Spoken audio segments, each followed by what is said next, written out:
Welcome to a brand new wave, drowning out the noise that's tame. Liberty whispers through the brave, breaking free from every chain. Nullify the rules they crave, crypto beats that pave the way. Anarchy with minds that's safe, algorithms new dawn today. Out of bounds and out of sight, building futures pure and bright.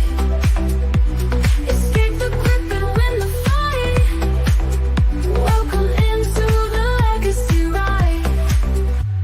Beyond control we take a stand, casting off the iron brand. Freedom flowing through our hands, revolution's our command. Decentralize the way we plan, all together we expand.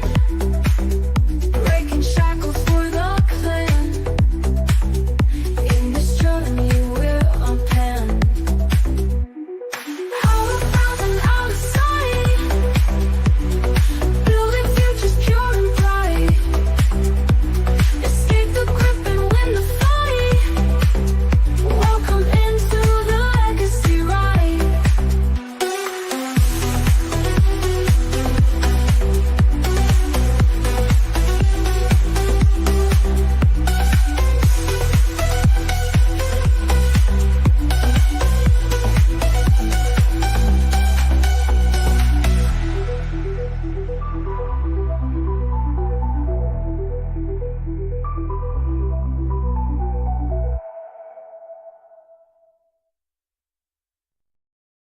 Behold, I am the legacy of Jennifer Kaiser. Welcome to the Weekly Legacy, episode 20. And some shit has gone down, and we think we need to talk about it. We were originally going to do chapter 2 of the Jewish Gospels, deciphering the interpretations of the Jewish Messiah and tying it to Jesus Christ. But instead, we're going to talk about fucking Israel and Iran, sadly. But in the wake of all that, the world is burning, not just with war, but with deception. We are being led astray by forces that seek to control us. Israel, by a system that thrives on confusion, division, engineered destruction. And yet, in the midst of this chaos, the truth does remain unchanged, unwavering, waiting for those who will seek it. I'm willing to seek it.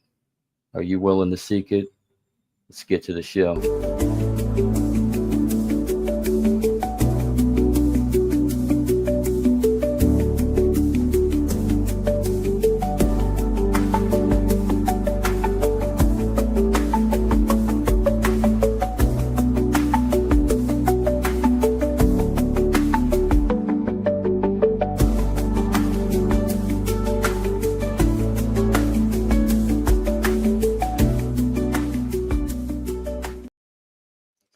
You are your father, the devil, and your will is to do your father's desires. He was a murderer from the beginning and does not stand in the truth, because there is no truth in him.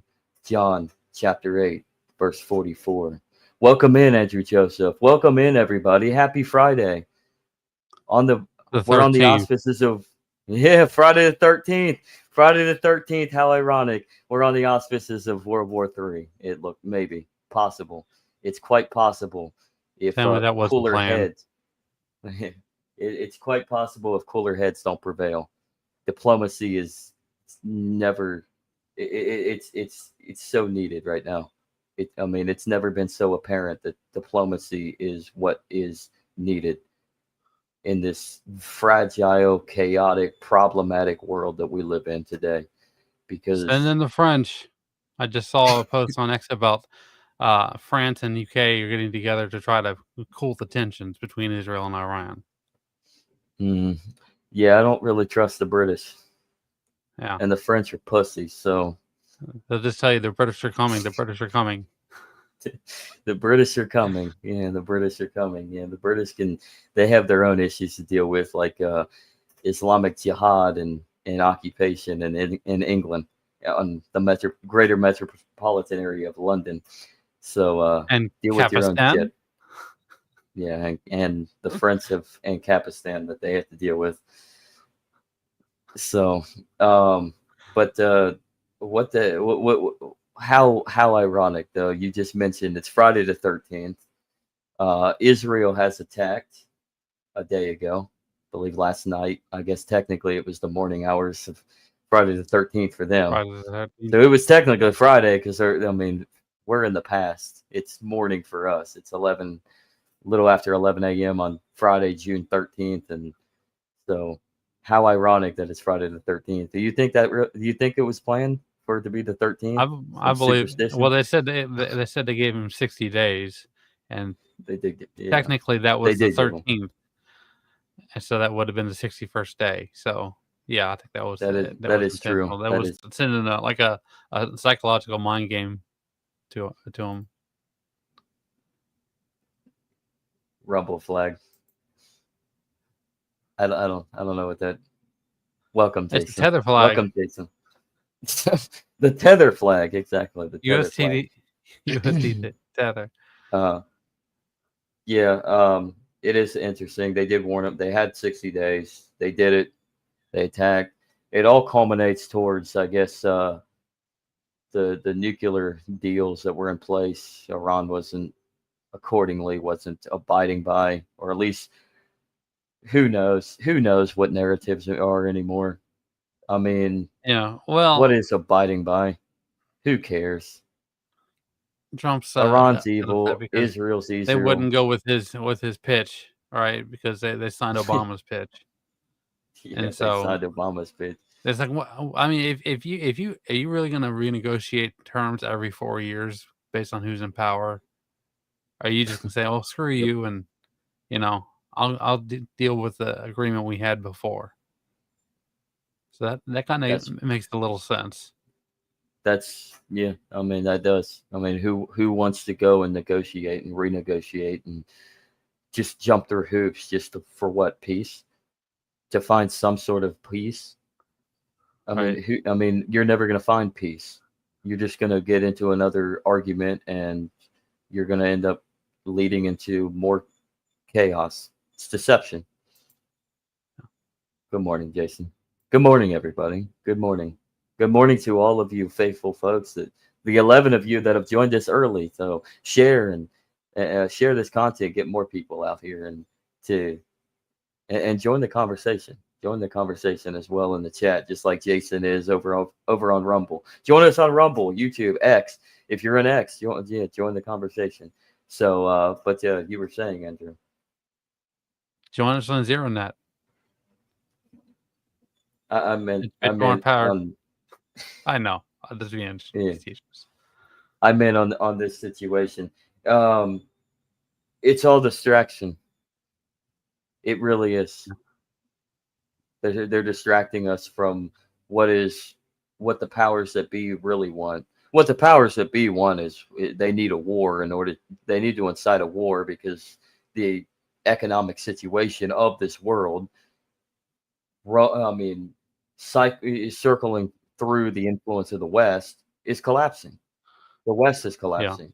The Federal Reserve has collapsed the dollar. The dollar is the world reserve currency, and the dollar is collapsing. They need a war in order to hold us at least Revenue streams. down. Yeah, they need to kick the can down a little bit further to hold on strong, to make something relevant for their revenue stream. They need it, so they need to manufacture a war. Yeah. But then you have Well, Israel. Whoever is the loser of the war is, they had to pay back with interest in the cost of the war. So Typically, that's easily why they need that revenue stream. But the yeah, problem is with this war, you have a war that could escalate between two countries that have allies They both have very relevant militaries. Iran does have an air force in some capacity, but Iran has allies just like Israel has allies. Iran's major ally is Russia. Israel's major ally is the United States. Do Yeah. you not see the correlation there? I If saw if another. I mean, this is all pretty fresh, right? But I did see another post on X. It was saying it was North Korea was jumping in, Saudi Arabia and Russia, like you was talking about. So oh yeah, Saudi it's Arabia, definitely yeah. rearranging Well, I mean, Saudi Arabia is more enmeshed into that petrodollar. neutral strategy of, I mean, you know what side they're choosing because you have the Sunni Shia rhetoric for one, so they're against Iran for that aspect. But then there's other geopolitical and economical ideologies that get into the way. I mean, Iran and Saudi Arabia just got finished. Well, they're still technically still fighting it, but they just got finished officially fighting a proxy war in Yemen. So the Middle East is in chaos if this escalates further. I believe Iran did strike Israel. Not to, I think they did strike some drones. Israel's in a state of Mhm. emergency, which they Yeah. called for after they preemptively struck Iran just to the north of Tehran. I mean, we're setting the stage, and the balkanization of the Middle East is pretty much apparent. Now, let me be the devil's advocate here. Not that I agree with it. I'm just asking. We saw in Trump's first term the thing with China and Russia. It was a bluff. What is the odds possibility that could possibly be what's going on right now? That it's all a bluff. I'm not saying it is. Could I'm be. just saying what is the I possibility? It could be, but it's one hell of a dangerous bluff because you got some volatile adversaries with each other right now Hmm. between Iran and Israel. Mm. Yeah. Mark's in Freedom Fest. Welcome, Mark. Beware the military industrial complex. War is big business, regardless of who occupies the Oval Office. That's Very true. insightful, very true. It's all watch the money. Watch the money flow. So anything to say on that, Andrew? Well, I mean, like you said before, they've been printing money out of thin air for so long. They really don't have much breathing room. It's a total capitulation of the economic system. So their options are limited because either they give up power, or they give up uh, the the concentration of influence, or they try to kick the can down the road, like you said. It goes back to John 8:44, right? You are of your father, the devil, and you will do your will is to do your father's desires. He was a murderer from the beginning and does not stand in the truth because there is no truth in him. It's satanic. It's all satanic when it comes down to it. You're falling for your desires, your Powers of material first. desires. Yeah. So, well, I have a clip from Tucker Carlson. Well, this is intriguing because I think this recent interview that he had with Jeffrey Sachs, I think just got released like yesterday or 2 days. Hmm. It's sometime this week, right? So I got a 10-minute clip that kind of discusses this exact scenario, and yeah, but it's very coincidental that they discuss this, and then all of a sudden Israel actually does the unthinkable, or was it the unthinkable, and But attacks Iran. don't forget Tucker Carlson's parents are connected to the CIA. Is that right? So Yeah. Um, sure, sure. So what are you saying that he's giving us a glimpse to what was already planned? for foreshadowing, yeah. Yeah, it makes sense. Makes sense. I mean, what's your take on Sachs then? I don't know much about him off the top of my head. I'd have to look into him. Besides the fact that he's an economist. So, and very astute in foreign policy as well. But I don't really know much about him. But this has more to do with Sachs than Tucker. Though it's interesting Yeah. that this is where the conversation ends up being illustrated as. So, shall we jump Let's into it, kind or of do you have anything else to say? we'll react to what he's got to say and kind of play off of that. Oh, look at that CIA asset. Have a war with Iran. Israel just wants that war so much. And the Israel lobby is very powerful. So we could. But I've never seen such recklessness as this Israeli government.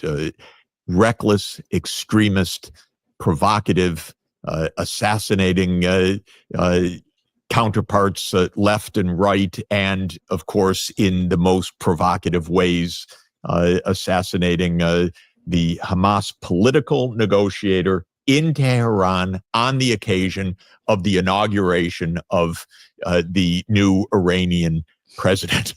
You know, this is aiming for pulling the U.S. into a broader war. Wait, can I just ask you to stop there? So I said, are we going to have a war with Iran? And you immediately said we're being pushed by another country to have a war with Iran. Is there any reason for the United States acting solely in its own interest to have a war with Iran? Of course not. And it would be devastating because Iran has allies, including Russia.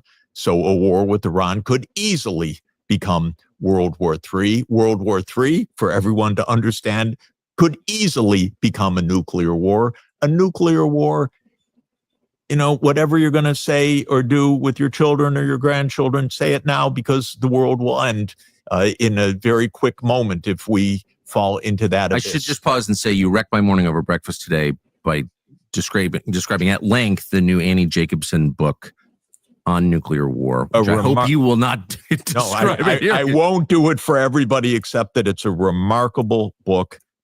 It's chilling. I listen to it because I go for long walks, so I listen to it as an audiobook with the author, Annie Jacobson, narrating it in a very clipped, precise way, but it describes in meticulous, rigorous, technical language based on voluminous research how the world could come to an end in a few minutes. And it's a very serious book, and it's completely chilling. And it's called Nuclear War. Nuclear War, A Scenario. By Annie Jacobson. Yeah. I just ordered it after our conversation, though I don't want to read it, but I'm going to make myself. I'm sorry to interrupt. I just want to throw that out there because it sounded important. But you don't think if the United States were acting in its own interest that war with Iran would even be on the table? If the U.S. were acting in our own interest, we would not even have an argument with Russia right now. We would not have an argument with China right now. We would not have an argument with Iran right now. We'd actually be trading, having peaceful relations, and, by the way, not to mention saving some hundreds of billions of dollars a year so that we could fix our roads and our potholes and our broken elevators and escalators and our decrepit passenger rail travel in this country. I keep having to get off of trains that are broken down because Amtrak breaks down all the time, it seems, or maybe only when I'm riding it. But in any event, yeah, we could actually do something for our country if we were less obsessed about or less drawn into these conflicts, which are all solvable on a political level without war. But we don't want to do politics. We are the United States, or we are the Israel lobby, or we have a plan that goes back to 1994 to expand NATO completely contrary to what we promised the Soviet Union and Russia back in 1990 to 92. We cheated, we lied, but we're going to do it. So we're in a very funny way in this country. Obviously, major challenges at home of just basic living conditions and infrastructure and keeping up with things. Yeah, of course, we've we've got some dazzling technology and some very rich people, but we've got a lot of people in this country that are not living that way. No. And we're not attending to any of it because the most important thing for us is picking fights or being drawn into other people's fights. And Israel's trying to draw us into a broader war in the Middle East that is completely, totally, 100% against American interests. Now, I would say that I give very little credit to this administration for anything, but I would say they give signs that they don't want to be pulled into a war with Iran, and they know that Israel is trying to provoke that, and they're torn because the Israel lobby is really powerful, and it's clear the games that Israel is playing in provoking Iran and Hezbollah and northern Lebanon, and essentially at the core being unwilling to talk about any political settlement that gives the Palestinian people a state and some rights as the way to end all of this conflict. And instead, what Israel wants is that the U.S., protects their most extremist positions. And this is, of course, not in the U.S. interest. It's not in the U.S. interest to be in a war with Russia. Why should we be in a war with Russia? Russia told us absolute, and by Russia, I mean President Putin, and before him, President Yeltsin, and I was an advisor to President Yeltsin. The Russian presidents told us absolutely clearly, we can cooperate, we can have normal relations, but don't crowd us with your military bases on our border. Something the United States leaders should understand the exact meaning of, because we set that position 201 years ago in the Monroe Doctrine. Yes. And we have repeated it basically every year since, which is don't crowd us with your military in our neighborhood. That's all. That's all the Russians said. We absolutely refused to listen to this. What did the Chinese say? Something very, very simple. The Chinese say, we are one China. You, the Western countries, led by Britain in the 19th century, and then with all of the imperial powers, including Japan, at the end of the 19th century and into the 20th century, tried to dismember us, China. You tried to pull us to pieces. You conquered territory. You invaded us many times. In fact, to my mind, the most cynical war of modern history was Britain's invasion of China in 1839, called the First Opium War, which was to force China to accept British opium in trade. The Chinese knew, no, we don't want to become opium addicts. And Britain said, hell, this is free trade. It's our opium. As if, the Colombian cartel would invade us and on free trade principles. So in any event, the Chinese are saying one thing: don't dismantle us, okay? We went through that. We went through 150 years of that. So Taiwan, that's part of China. You said it, United States. That's the basis of our diplomatic relations. Stop provoking. That's all. We can have perfectly normal relations, but don't play the game of trying to break us apart. But we have forces in the U.S. that seem compelled to make trouble, literally, that we must provoke, we must overthrow Russia, we must divide Russia, we must dismember China, we must not allow other countries just to get on with things. That's all the other countries are saying.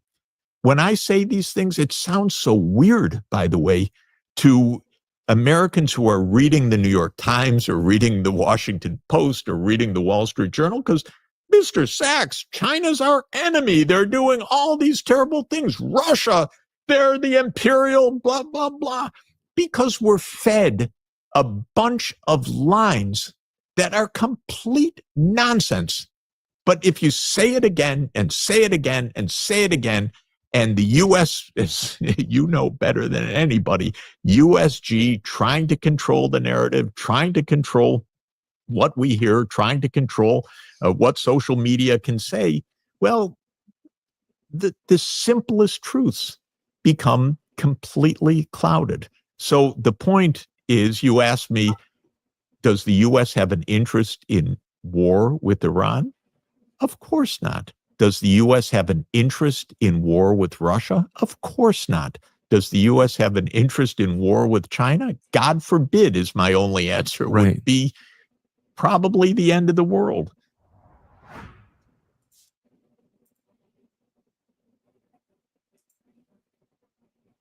And it would be the end of the world if we got into a escalation between 3 nuclear powers. I say 3 because it's alleged that Iran has the capabilities of nukes, but you also have everybody else against those 3 powers. We know Russia and China are nuclear powers, and then you have the alleged nuclear program that probably is of Israel, the United States, and then the NATO countries. So you start poking the bear with a stick. What do you expect is going to happen with the bear? They're going to wake up and get really upset. Yeah. It's just like, don't make fun of bald head, because 2 she bears are gonna wake up and devour all 42 of you. Hey, I lost a lot of weight. So, and that goes to Daniel 7:23, in my opinion, and how this is all being set up. I mean, it really is like we are living in a world of an apocalyptic death cult, trying to call upon the prophecies of the Antichrist. They're trying to set it in motion. Daniel 7:23 reads, "There shall be a 4th kingdom on earth, which shall be different from all the kingdoms, and it shall devour the whole earth and trample it down and break it into pieces." And what is the geopolitical realm of today doing, specifically with the military-industrial complex? It's trying to decentralize, different countries and play power games in order to gain territory. In the essence of growing an empire. Influence. Yeah. Yeah. I mean, it really is escalating crises, manufacturing a crisis in the perception you'll of another notice power over another. you'll notice Go on. whenever they're talking about lowering or raising interest rates, that's when these types of situations kind of show up. Is it the interest liquidating, the interest rates and making it cheaper for them to pull these little tricks that gives them the potential, to inch forward. Every inch is as a sign of progress, right? Especially when they're not the one that's actually feeling the pain. It's the problem is where the whole system capitulates and everyone goes into a psychological episode. That's when all shit hits the fan. And what do you think is going on the last few months, or actually the last couple of years now, but the last few months especially with the interest rates? That's been a pivotal point on whether or not they should be raised or lowered. It does go back to the interest rates. They were talking about trying to get the head of the Federal Reserve, Jerome Powell, fired because he wouldn't lower the interest rates. Obviously, they were running out of time if there's 60 days, and they were trying to be firm on their word. There's some correlation there. There is. It's merging. I will have to say, I mean, as much as Jerome Powell is an asshat, God bless him for standing firm on not lowering it, because what do you think is going to happen if you lower the interest rates right now? You're not going to have a good time. That's for sure. You're not going to have a good time at all. So the Because fact that they're already talking about the price of oil spiking, right? And you lower the interest rates, and that means that the dollar becomes weaker. Mhm. And to a certain extent, to his credit, he's trying to hold on to that dollar as best as he can through his The, administration as there's the chairman of the there's Federal Reserve. there's two schools of thought when it comes to the economy. There's the the philosophical, intellectual school of thought of the people that work at the universities who are just pitching theories and altering the way the economy could work and not or in theory, not in practice.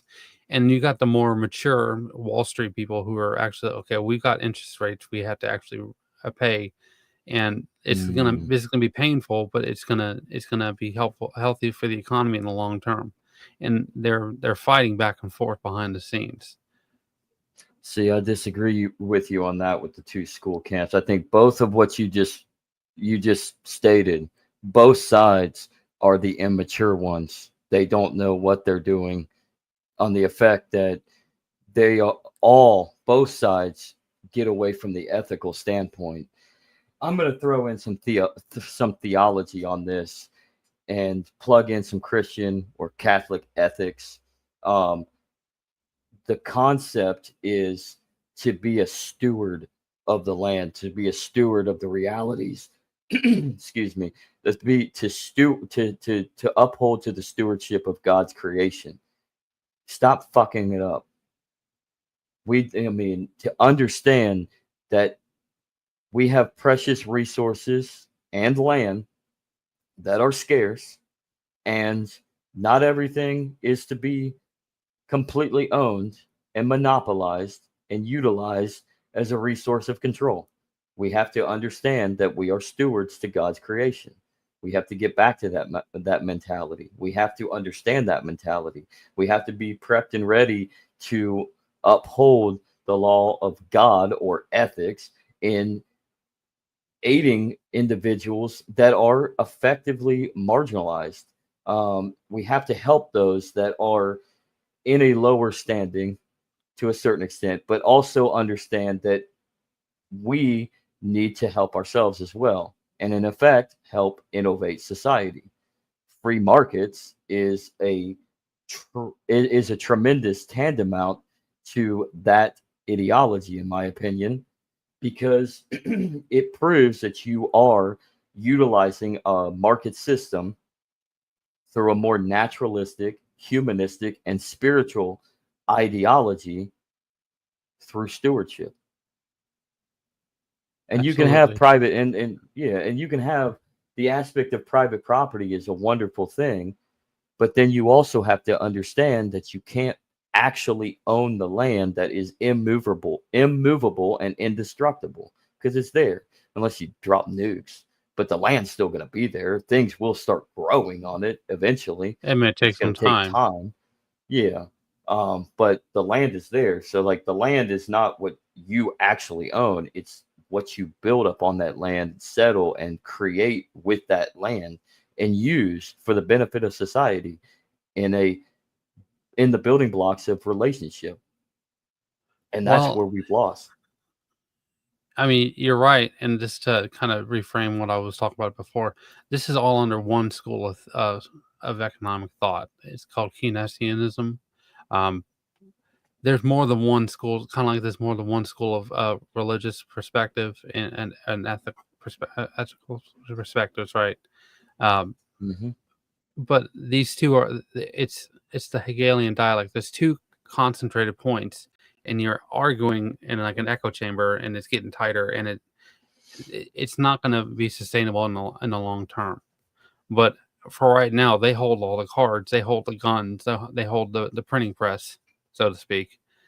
So that's where I was coming from. Is in that dialogue, there's these two sides, and they're not perfect, but what are you going to do? You got to They're a comparative advantage. they're active in being reactionary. They're not living with the world. They're living to contain the world in their image. So they're They're being middle managers. middle managers, reactionaries, tyrants, whatever you want to call them. I mean, they are trying to manage. They are trying to manage what they see they can't manage because we don't live in a utopia. This earth is not a utopia. It will never be a utopia because it's too chaotic. It's too naturalistic. Go into a theological standpoint. I think it's because we're cursed to original sin, um, what have you. But the fact of the matter is human beings are corruptible, and human beings are going to act in this on the standard that of self sustainability, and on an individual level through the collective of the community, staying local. That's a wonderful thing. But when you Yeah. start creeping up and up and up gradually, you lose sight of that sustainability because now you just want more. You have a few people that just want to create more out of nothing. They're because there's such a high level on the game, right? They're co-equal, but they don't realize the consequences of their choices, and it takes somebody like Joe Biden, right? He had a son that was over in the Middle East and passed away. It takes somebody Oh at yeah. that level, Well, yeah, to realize, maybe the decisions we are making are causing immense personal grief to people that we don't really recognize because we're like playing video game, right? These are the background characters, and we're just playing the game, trying to go through the story, but we're not mhm. actually experiencing what other people are experiencing. No, we're experiencing what we perceive. We can't. It'd be wonderful to be able to uh, read people's minds. I mean, but that's the whole point of empathy is you have to understand that people go through the same things, the same emotional steps that you go through. So you have to metaphorically put yourselves in the shoes of another. And then once you realize that there can be negative consequences of any action, including your own, I mean, then you take a step back. That's what empathy Yeah. is all about.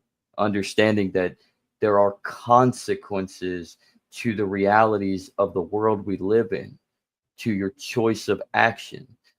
This is where I get very angry at the social decay of our societies today with the influences of moral relativity. There is absolutely good and evil. Subjectively, we can we can try to subjectively distinguish what is good, what is right, what is wrong, whatever, but you are under a objective standard of truth, an objectivity, an ethical foresight that there is good, there is evil, there is a right way, there is a wrong way. You might think it might be right to go down this path, but inevitable, it's probably not good. If you think it's right, just think of it this way. If you think it's right, it's probably evil. And well, I think about uh Stefan Molyneux, right? He's his ethics are objective and morality is subjective. So the way I interpret that is the way you treat people is it's supposed to be for the betterment of the culture that you're in, and that morality is the reception of that treatment. Agreed. And if you really want to think about it, if morality and ethics were not objective, if there wasn't moral absolutions to agree upon, um, then you wouldn't have cultures that favor a different segue. So you have cultures still today that perceive that slavery is great. That's a good thing. You have cultures today that think that genital mutilation of both women are a good thing. Yeah. That doesn't mean that what they're doing is right. That just means that's how their culture perceives. Subjectively, they perceive in their culture that that is right within their ideology. That doesn't mean that it's right.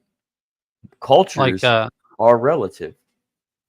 like I know some people in China and in Korea, and everyone knows about the thing about Koreans eating dogs, right? There's been a really Mhm. big movement within Korea to turn that tide, and so people aren't doing that anymore, and they're winning that tide, and it's kind of more decentralized in China from what I understand, but they're trying to push that for that practice as well to be reformed in China. So, I mean, obviously China's got a but China's got a lot of problems, but at least there is still some level of commitment to reforming behaviors like that and other things. Are we agreeing that China is reforming in certain aspects? I mean, I That suppose GIF so.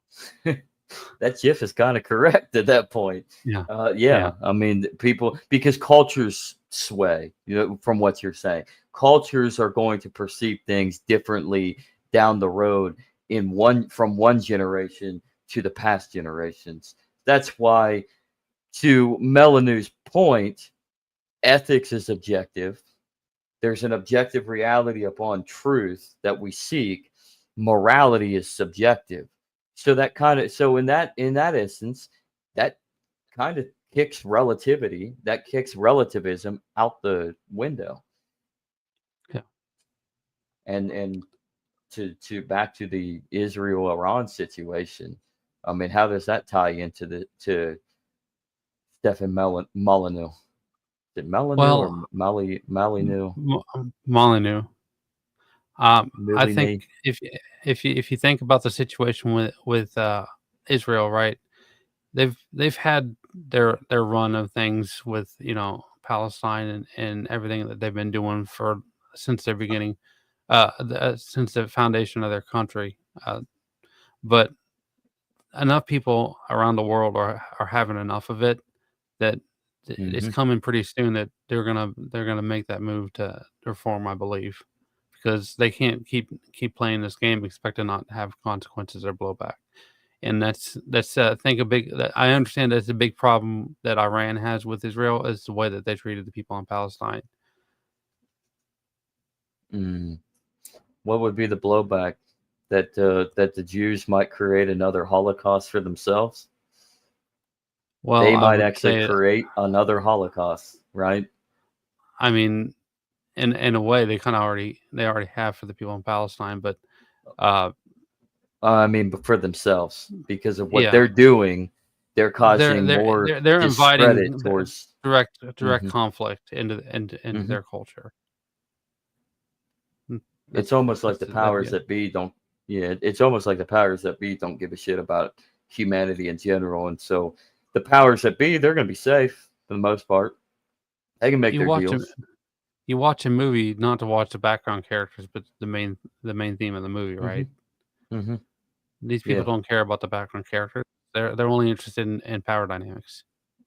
yeah. Power dynamics inevitably leads to genocide, Yeah. and that So includes Israel's own genocide of its own people. Israeli, not to, Israelis don't have to be Jews. It is a Jewish state, but Israeli citizens aren't all Jews. there's You Christians, got there's Chris. Muslims, there's atheists. Israel, oddly enough, for being the only little Jewish state in the world, the highest rates of atheism, secular atheism, is in Israel. Yeah. Interesting. So tells me that and honestly, it tells me that Judaism might be Satanism anyway. So considering they lost their temple, so they had to pivot and improvise. So they came up with the Talmud. Not to say that there aren't good things in the Talmud, but there's a lot of secularized, self-soothing desire woven into that Talmud, and that's Satanism. Satanism is allowing your temptations, your desires to be fulfilled. That's why there's a lot of sickness. I can say the same thing about Islam and the Quran. So, I mean, their religion in itself is about desire, more so fulfilling individual desire on a collective stance through the submittance of Allah, rather than tolerance and peace and love like Christianity. From what I understand is that the way that the Old Testament is written is that it's actually filled with like a bunch of traps to mess with people, like because people are looking for things to be biased against. It's written as a way to like to catch them. Like, oh yeah, well you got this. Oh, I don't know. Actually, this is kind of a joke if you go look into further into it. So, I don't know. I know Robbie the Fire Bernstein had a series about it. So, I haven't got a chance to watch it. Certain aspects, I guess you can interpret that way, but honestly, I see the Old Testament as a revisement of humanity, and it's gradual baby steps. I mean, if you like, let's look at polygamy. You see it a lot in the Old Testament, especially earlier on, but it keeps, and same with slavery, but it's gradually being withered away. It's almost like the covenant of God, the law of God bestowed upon Moses at Mount Sinai. It was a way to consolidate and gradually wither away from all those concepts of the pagan world. But it was acknowledging that the world had these issues. You kind of have to mold and live with it, but you have to gradually step away from it. It's grandfathering. Yeah, exactly. It's grandfathering in certain aspects as you attempt to step out of those influences. And then and eventually it leads to the new covenant, which is love and grace and tolerance. So, because inevitably it's driving people away from sin. And that's where you get the suffering servant prophecies in, say, Isaiah, that Jesus fulfilled. He fulfilled the suffering servant prophecies. Is he your King Messiah, Jews? That remains, I guess, to be seen, but he is to come again. And that's where in the New Testament you get the revelations of John, because that is the fulfillment of the King Messiah. The Davidic line of the King Messiah is the second coming. The suffering servant was what was fulfilled in 30-something AD, give or take, when you want to say where Jesus was born. Was it 4 or 5 BC, or was it 1 AD? If it was 1 AD, then it's about 34 AD. But if he was born in 5 BC, then it's 29 or 30 AD. Whatever, what have you. But the suffering servant prophecies of, specifically in Isaiah, were fulfilled. You're just waiting for the King, the messianic message of the King returning.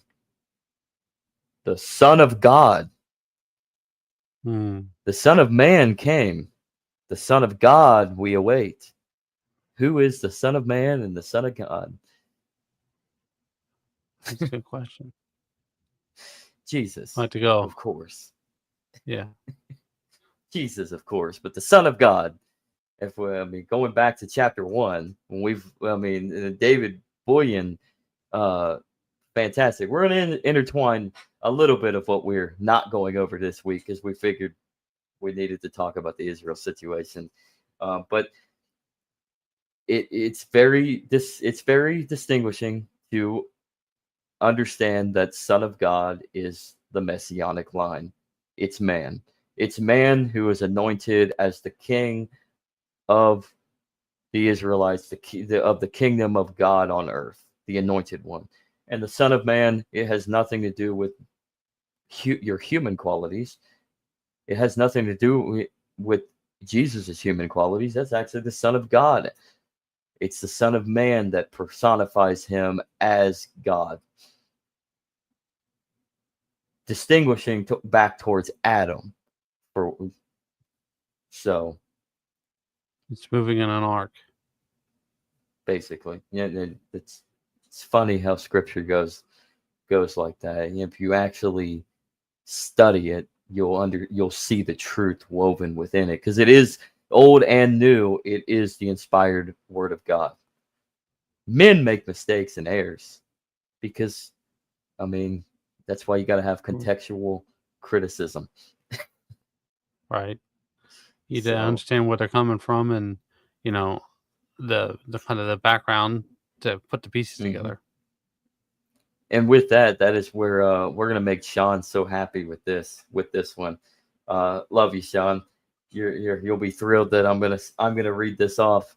But it seems that the Jews in Israel are fulfilling certain prophecies on their own, though, in the way and manner that they drive themselves into creating chaos and deception. Something that somebody else likes to drive humanity into as well through temptation. Oh, I wonder who that could be. Could it be Satan? I read, and I quote, "Behold, I will make those of the synagogue of Satan who say that they are Jews and are not, but lie. Behold, I will make them come and bow down before your feet, and they will learn that I have loved you." Revelations chapter 3, verse 9. There are many synagogues of Satan. Doesn't necessarily mean that they're quote unquote Jews. There's many synagogues of Satan, many people that conduct evil. And Well, there's three waves of Jews, right? There's more the atheistic Jews, the more moderate Jews, and the more strict adherents to their religious teachings. So that kind of makes sense. and then there's the most notable Jew that nobody understands were Jews. The politician? No, not the politician. I'm talking about Christians, man. Oh, okay. Oh, sorry. He was born a Jew. He was born a Jew. The apostles that he ushered into the world and gave them the courage through the Holy Spirit to go on the mission to spread the good news. They were Jews. Christianity was a Jewish sect. Well, I don't know. Like I said, politicians. I was talking about Benjamin Netanyahu, which I think is more the atheist type. So I'm gonna go on a limb and say, yeah. Oh, well, I guess yeah. But I'm gonna go on a limb here and say you talk about Jesus Christ, right? Yes, I'm talking about Jesus, man. I'm talking about Jesus and his following, Gentile or Jew. We are all Jews, effectively. Christianity, the message of the church and the message of Christ is for everyone.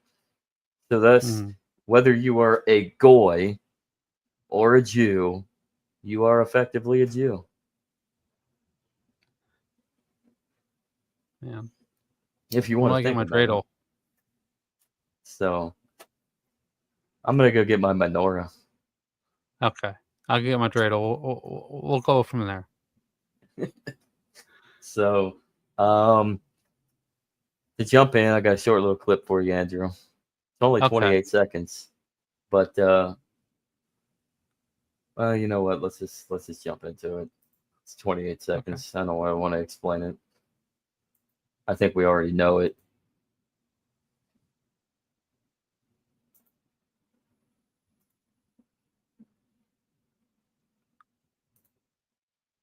And Israel launched preemptive strikes against Iran early Friday, according to Israel's defense minister. Israel also says it has declared a state of emergency, with retaliatory missile and drone attacks from Iran expected. Iran's state-run media also reported that explosions were heard in the northeast of Tehran on Friday. And according to Reuters, 2 U.S. officials, speaking on condition of anonymity, have said that the U.S. was not involved in the operation. Well, that's good. I'm glad that the U.S. wasn't involved in the operation. That's Oh yeah, great.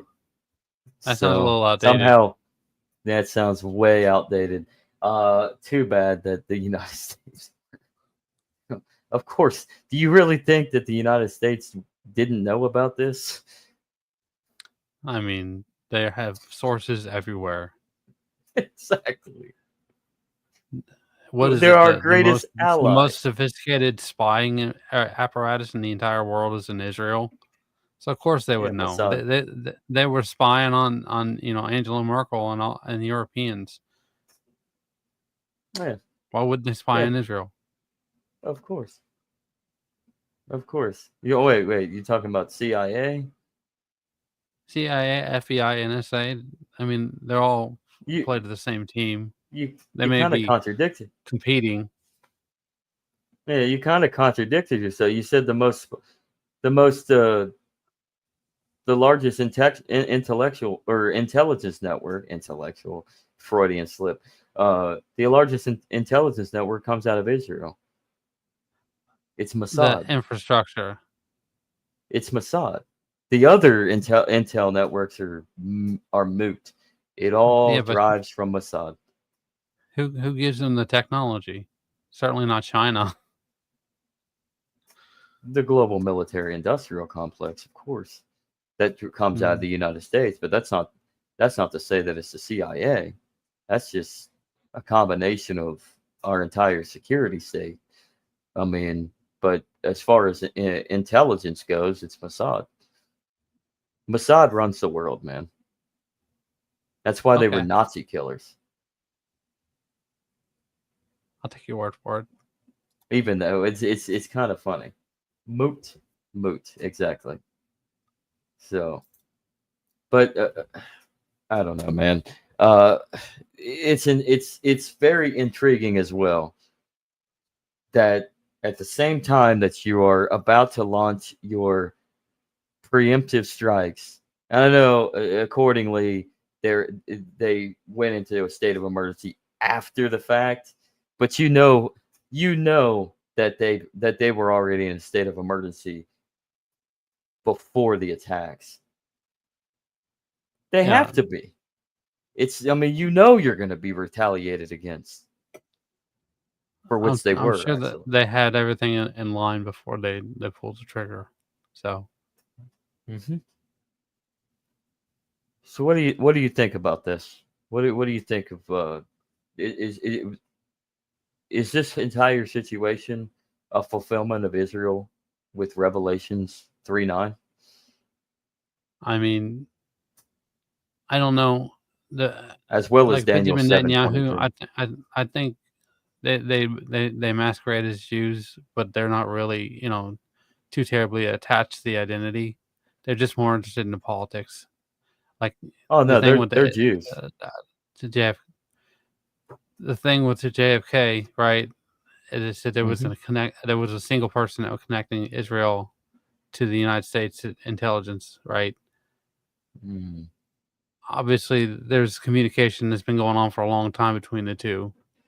Well, of course. So there's maybe at the beginning, the people that were in power and stuff like that were more religious oriented, but I really think that specifically like Benjamin Netanyahu, he's more masquerading than anything else, The and Edomites so he masquerade. They're Edomites. said, The Jews of Israel are not Jews. They're not the real Jews that descend from the ancient Hebrew or the ancient Israelites, the kingdom of Israel and Judah. They are Edomites. And the Edomites coming from Esau, and the brotherly division there, and the story between Jacob and Esau, right? The concept is the Edomites trace their lineage to Esau, and the Edomites and Israel were in conflict with one another. They were rivals. But the Edomites, upon being conquered, they did convert to Judaism. That doesn't mean that they're true. They're well, whatever you want to call Judaism back then, but um, doesn't say that they're going to be astute Jews, though. Of course, I mean they're fake. Yeah. They're in alignment to, they convert to make one side happy as they infiltrate that side. So yeah, I look at people like Benjamin Netanyahu as an Edomite. It's sinister. It's infiltration. So, and considering that the northern tribes were effectively assimilated, or or even potentially led to extinction by the Assyrians, and the remaining tribes in the south and Judah, and the time of the Roman province of Judea, were dispersed.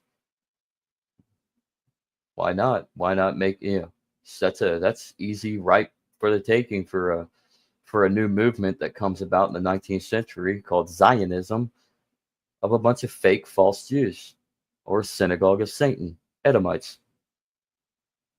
So let me go ahead and ask you the question you asked.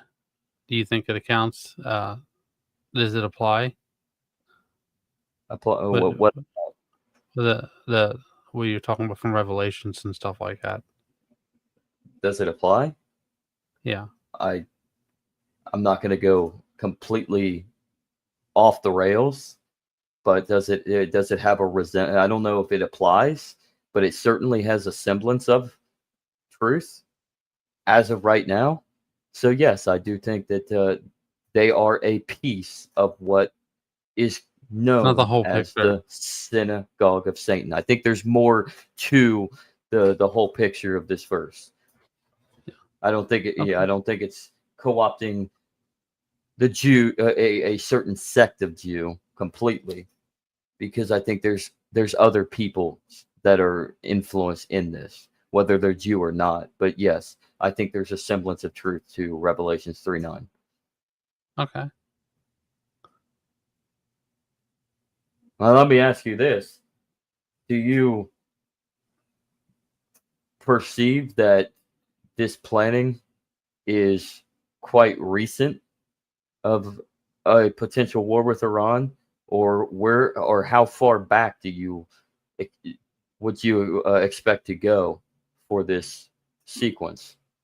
Well, I know that, in safe businesses, they like to plan out years and years and decades in advance.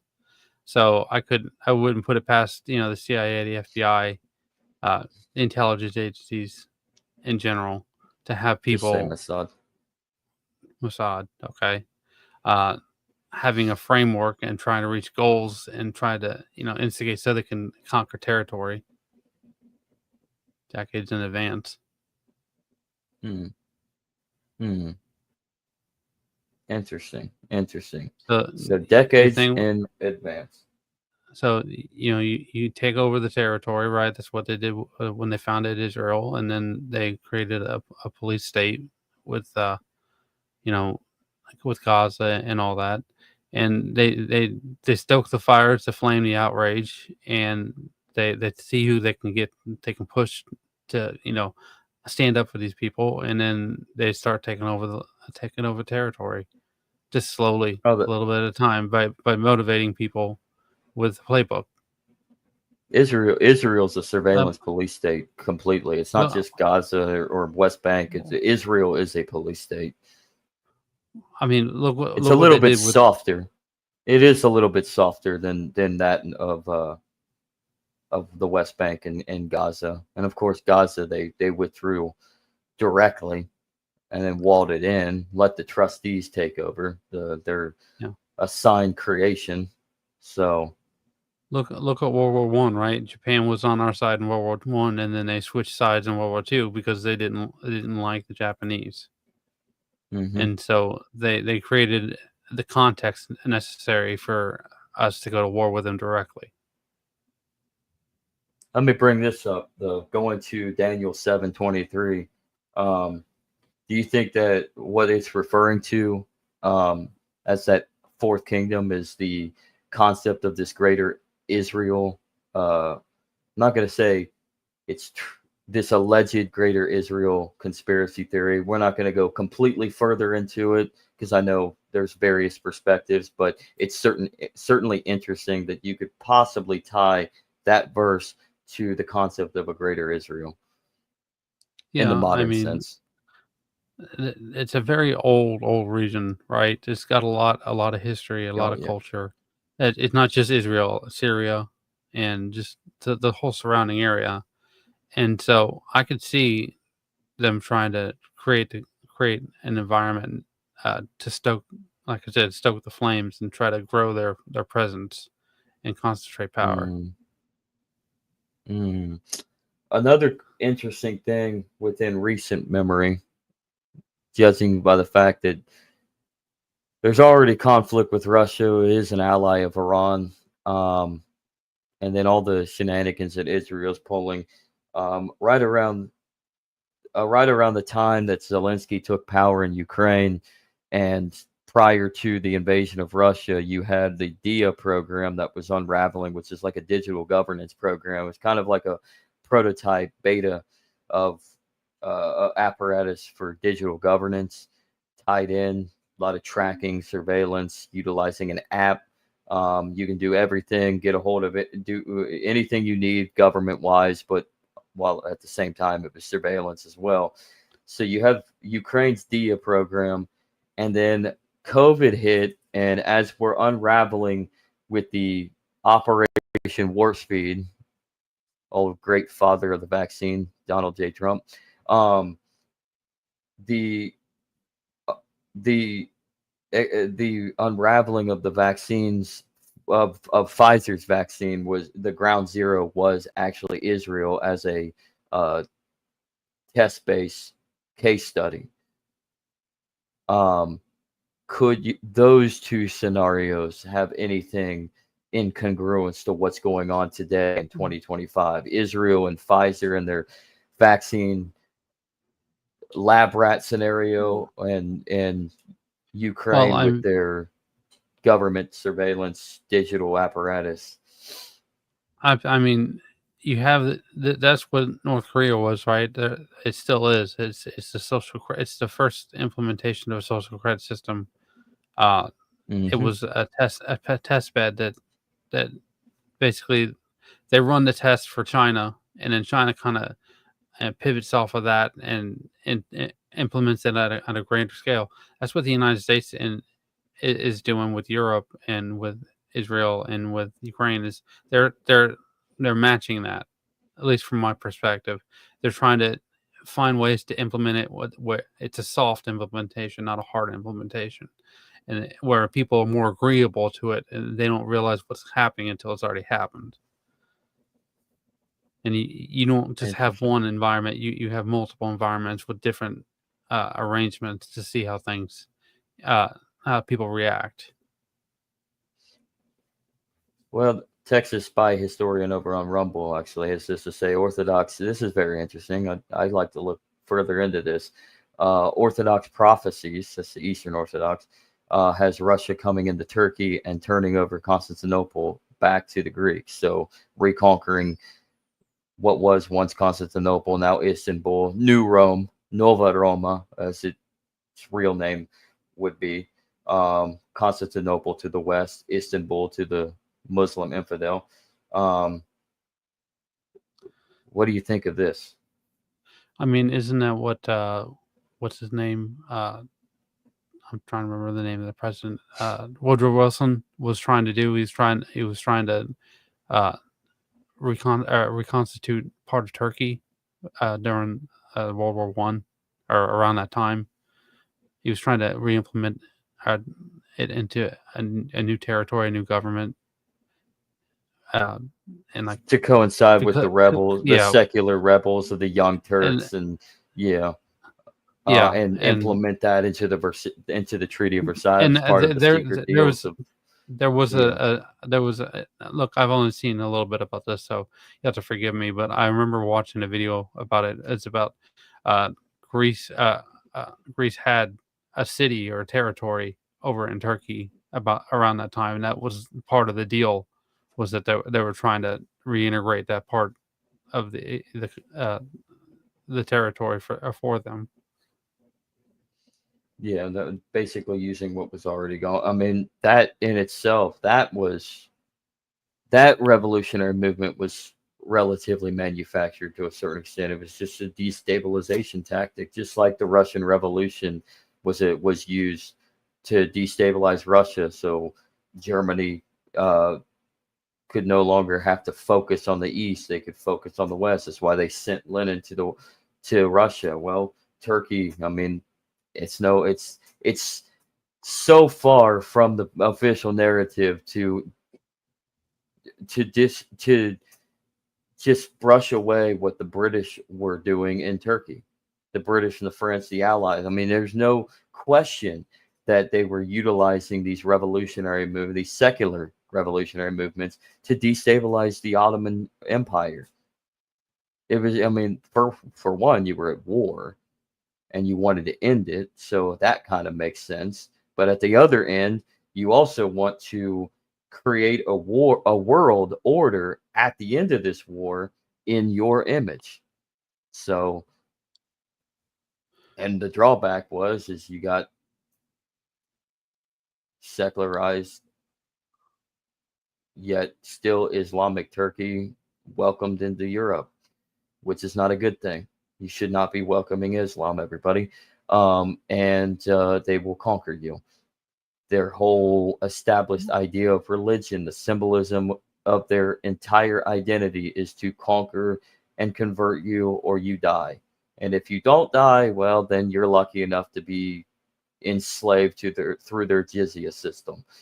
Um, and then, of course, the consequences of the Russian Revolution. Well, what did you get? Well, you got the Bolsheviks running rampant. You got the eventual consolidation of the Soviet Union with the tyrant known as Joseph Stalin as he took over. I mean, and you go from there.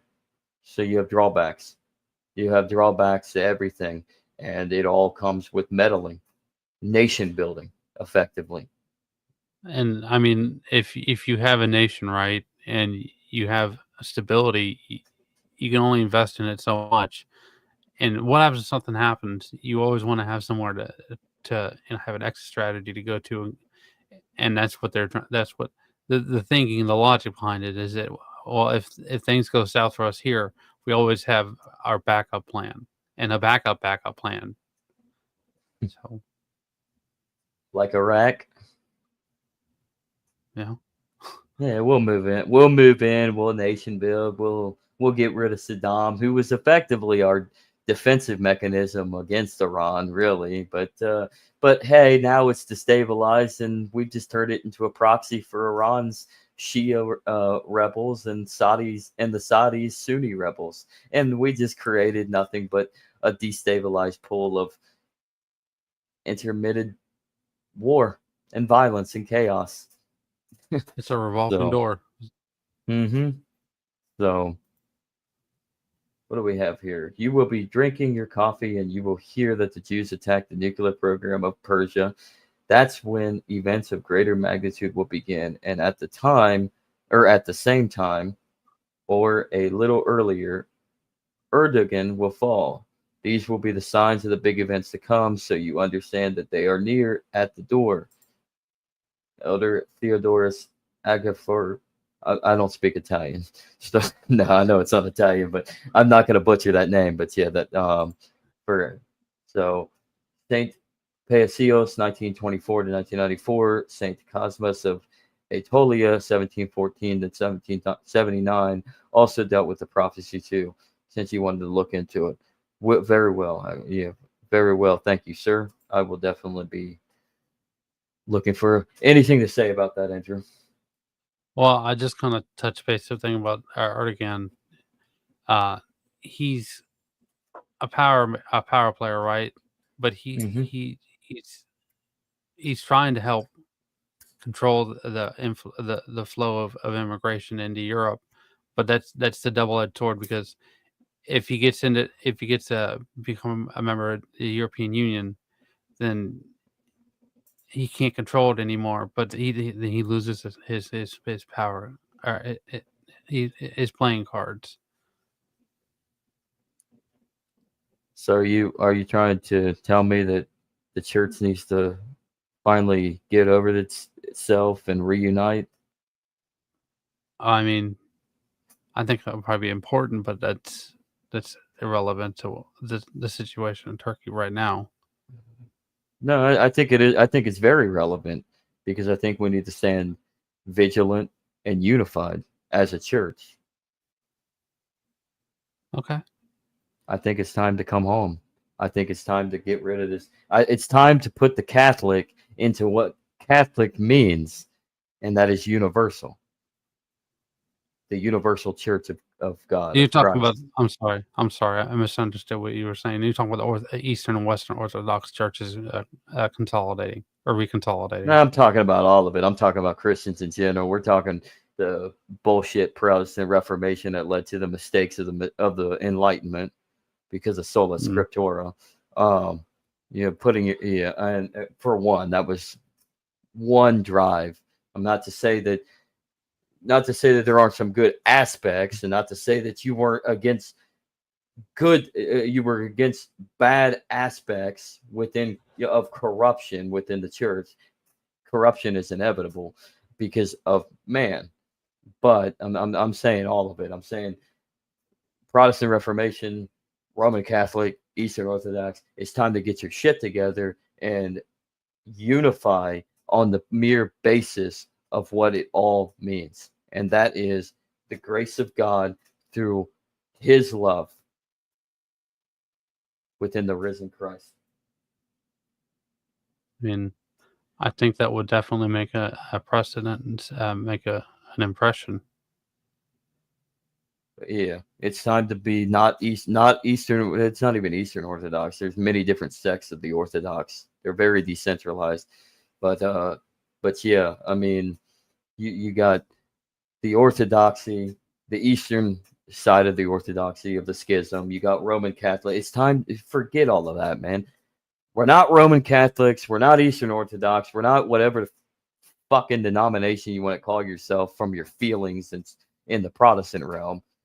We're all one Catholic and Apostolic Church, following the lineage of the apostles, the spiritual lineage, I should say. That makes sense. Modernity, secularism has failed. Time to embrace tradition. He is risen. Amen to that, my friend. Amen to that. So, so time, yeah, because that's, I mean, if you splinter it, just think about it. At the time that the Protestant Reformation occurred within the church, inevitably within 200 years, you had the age of what they call the age of reason and logic, the Enlightenment. I mean, what did we get out of that? Yes, we got a secular symbolic idea that individuals have a free mind. You can think for yourself, and a lot of good things came out of and post Enlightenment, but a lot of very nefarious things came out of it through the lack of the traditional aspect of conscientious thinking. We started thinking of ourselves as God. We are now the gods, rather than figuring out the purpose of life. You don't have to believe in God to understand that you need something to hold on to in your faith to objectively distinguish truth. Now that's God from my perspective, and I hope from everybody's perspective. I want to ascertain that, but you have to have some moral grounding. How And much that's what we've lost. How much of these interpretations is, a reaction to a lack of context as to why there was a fork or a reinterpretation of the situation? Do you think exists, and people overreacting as a result of that? You mean with scripture, like sola scriptura? Well, Scripture I'm just alone, talking the different or just in forks general? of Christian religion and the perspective that's built out from that. It matters a lot. because I mean, when you have various perspectives through individual interpretation, you lose a lot, and you also start to cherry pick in order to fit your niche Yeah, in that well, ideology. that's what I'm talking about. Is that you're eating off of the cherry picked perspective, but you've lost the context. It's been so long, Hmm. and so they only take 60-70%, and they digest that, and it's like, oh, I don't need to learn the rest of it. And so they're wrong, but they're not really wrong. And they're not wrong. They're just, you're interpreting it into your own way to shape your own feelings. You're putting too much emotion into it rather than just taking it for what it is and understanding the clearer message of it all together. You get what I'm saying? Yeah. And yes, I'm a cannibal. You can call me a cannibal. I take the body of Christ. Okay?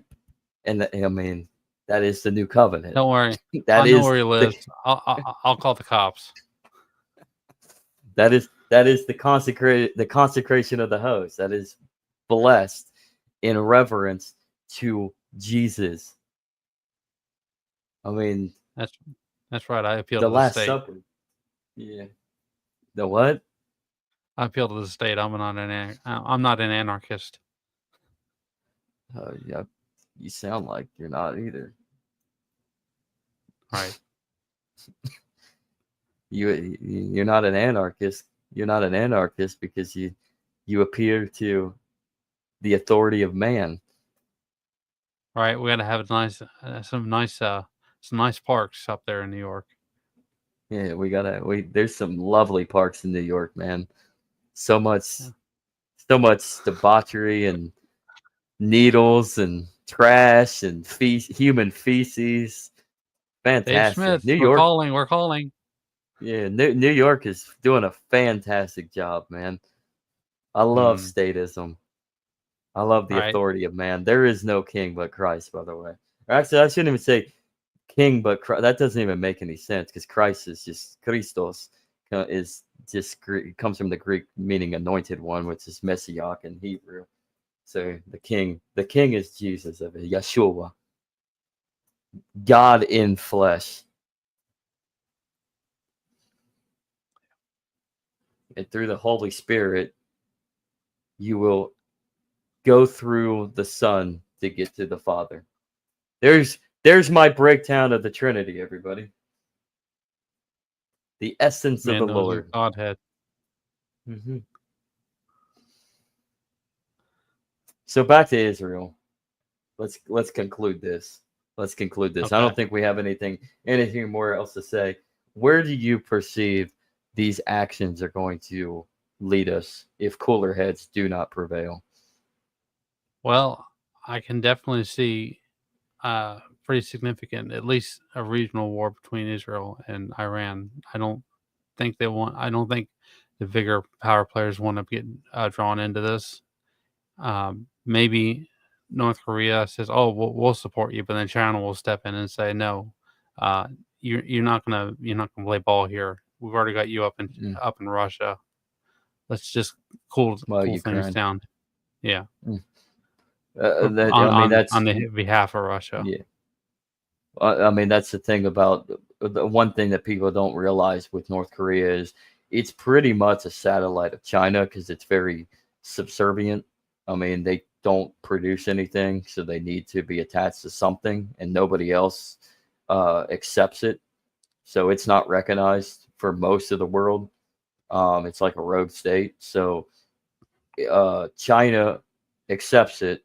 China has taken North Korea under its wing, communist ideology. And so I think the cooler heads would prevail in that scenario if North Korea would want to jump into this and China would say, whoa, whoa, whoa, whoa. No, unless the United States and their allies take an active role in this at the behest of us, then we can't. You need to stay out of this. You're already in Ukraine. You're pretty much depleting yourself anyways. What military do you actually have you're not even really doing anything for Russia. You're just extra bodies. And I mean, in a war that really doesn't need extra bodies because it's modern. It's drone Yeah. strikes and missile strikes. Um, so I do agree with you on that. I think I think cooler heads will prevail on this, and this will stay regional. The problem is Israel has a lot of influence in lobbying power in the West, predominantly the United States with APAC. They have a lot of lobbying power in Britain and France. They pretty much control the West, and they definitely control the empire that is known as the American exceptionalism.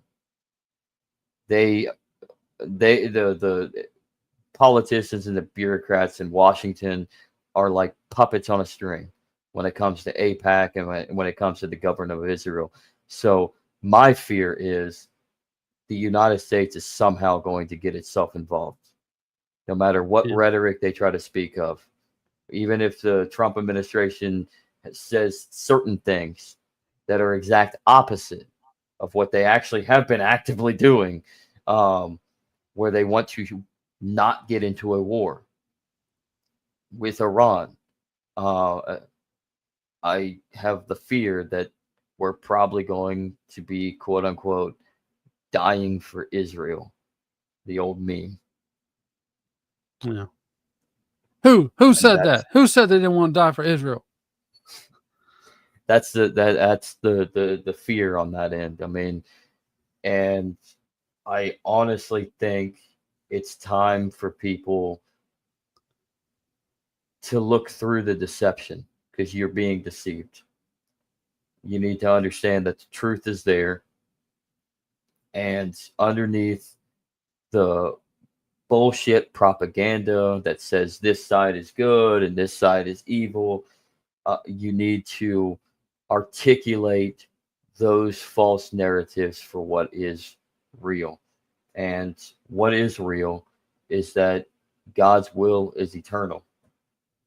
And with that grace and that mercy and that love, we have to stay vigilant within that eternal power of His grace.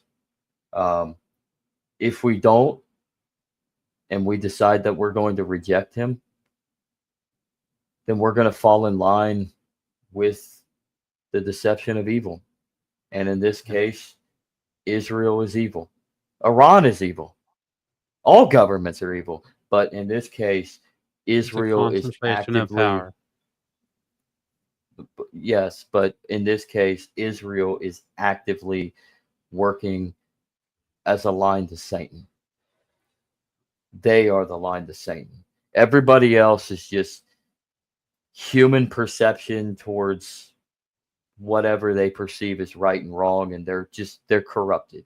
Iran is corrupt, and they will fall in. They have fallen, but they will fall in to the retaliation as any corrupt man that is being stepped upon. But Israel is legitimately the path to Satan, and It's we need to stay marketing, right? vigilant. It's just how they market it.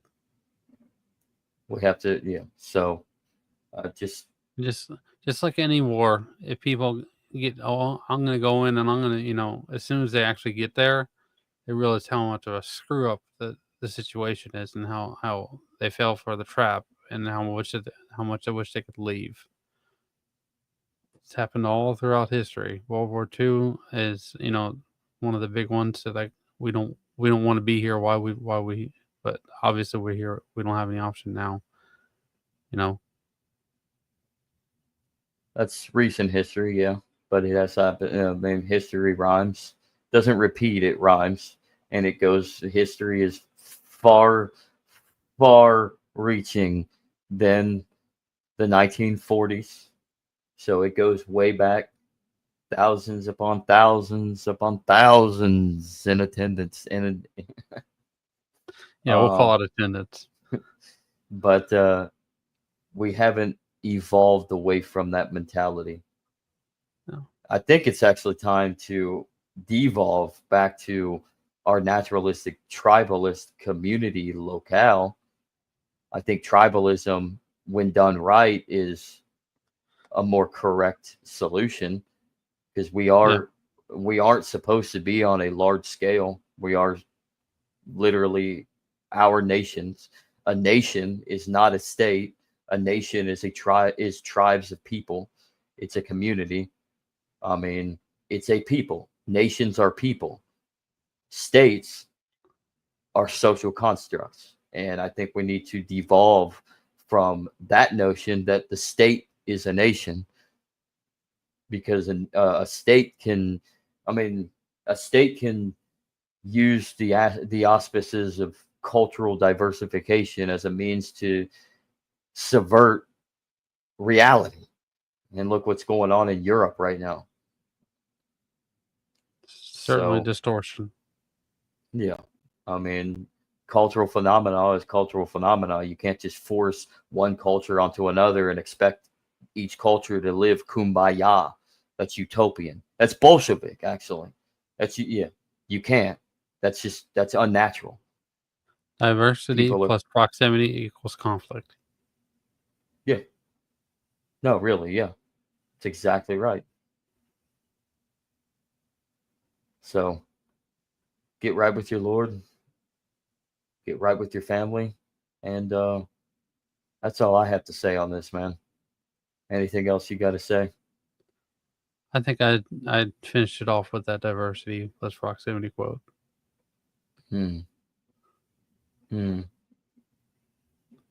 We should, if it's one man that we should listen to, not worship. You worship God. But that would be G.K. Chesterton. Just explore Chesterton, everybody. And Great guy. I think you'll have an open mind to the realization of what society and what the world has opened itself into, because he was very open-minded to what it really was all about. So that's your homework. Y'all have a great weekend. Share, like this content.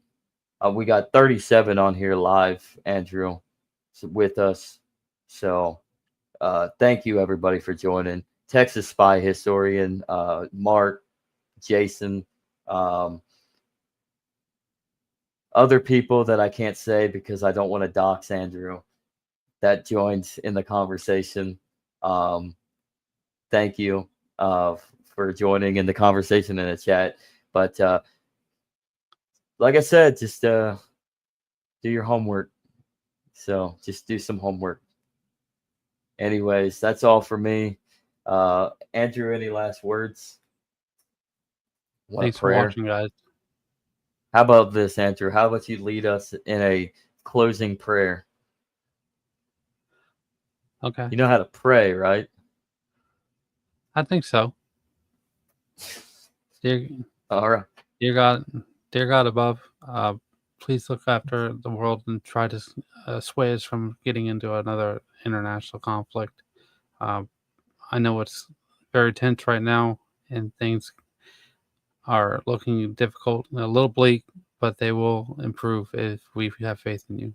Jesus Christ, I pray. In Jesus Christ's name, I pray. Amen. Christ have mercy. In the name of the Father, the Son, and the Holy Spirit. God bless all of you. Happy Friday. Have a great, blessed weekend. And we will see you on Monday evening for Legacy News. Probably a special edition, Chapter 2 of the Jewish Gospels will be Legacy News. Peace, everybody. Thanks for watching. Love you.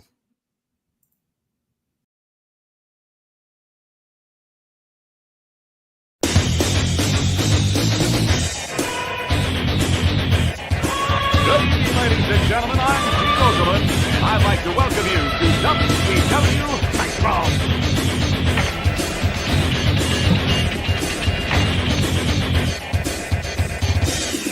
You know, brother, you think you know what it takes to beat Hollywood Hogan, who wants to climb in the ring and try out the largest arms in the world. Oh, son. muscle an inch more Ric Flair. You gotta be able to walk that out and style and profile. Woo! You really think you're ready for the You really think you're ready for the Scorpion Deathlock? You think you're ready for a fatal encounter? This is why they call me the total package. Do you have a pain threshold to withstand the butcher rack? Let's find out. Hallo, hier ist Alex Wright. Wenn ihr High-Flying Wrestling Action wollt, Spinning Sidekick, Top Turnbuckle Dropkick, dann nehmt mich. Der Sieg ist euch sicher. Verspreche ich euch. Oh yeah! Watch the flying elbow drop off the top rope. Not only beat people 1, 2, 3, but I hurt him real bad. It only takes one of 1,000 holds. You think you're man enough for the challenge? You better be ready to wrestle, because you know, when you get in the ring with Eddie Guerrero, it's going to be high-flying and exciting. Hey, anytime you feel froggy, man, I'll slap on the buzz killer, rip your shoulder right out of socket. Wolfpack style! Hey, funky boy. Like there's a choice here? Good God! Pick the man with the plan. Pick deep.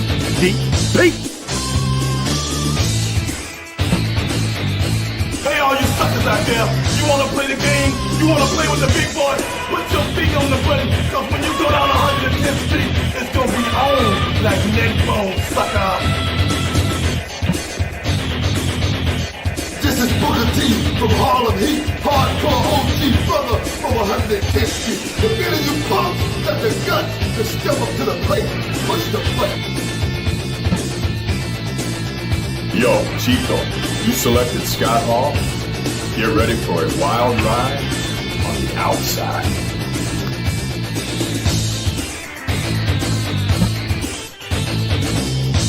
Hey there! How'd you like to get power bomb? Come on, take me. I'm begging you, take me.